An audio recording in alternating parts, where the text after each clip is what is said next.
छोटे गांव में, जहां खेत हरे भरे थे और हवा में मिट्टी की खुशबू घुली रहती थी, वहां रमा और उसकी बड़ी बहन सीमा रहती थीं। बचपन से ही दोनों में अटूट प्रेम था। रमा के लिए सीमा सिर्फ बहन नहीं, बल्कि उसकी सबसे अच्छी सहेली, उसकी गुरु और कभी कभी उसकी माँ भी थी। वे घंटों बातें करती, खेतों में भागती और शाम को सूरज ढलते ही पीपल के पेड़ के नीचे बैठकर कहानियां सुनती। उनका रिश्ता किसी पुरानी, मजबूत डाली की तरह था, जिस पर वक्त का कोई असर नहीं होता था। समय अपनी गति से चलता रहा। सीमा की शादी हो गई और वो शहर चली गई। शुरुआत में सब ठीक था। वे रोज फोन पर बात करती, हर त्योहार पर मिलती। लेकिन धीरे धीरे दूरियां बढ़ने लगी। शहर की व्यस्त जिंदगी ने सीमा को घेर लिया और गांव की सादगी में रमा अपनी पुरानी आदतों में खोई रही। उनकी बातें कम होने लगी और जब होती तो पुरानी वाली गहराई नहीं दिखती थी।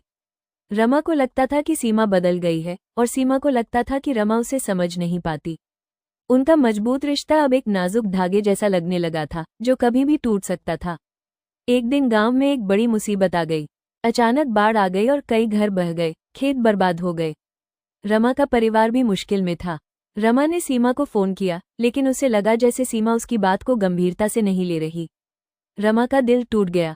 उसने सोचा, रिश्ते भी मौसम की तरह बदलते हैं। जब बाढ़ का पानी उतरा और जिंदगी फिर से पटरी पर आने लगी, तब रमा ने सीमा से पूछा, तुमने बताया क्यों नहीं? सीमा मुस्कुराई और बोली,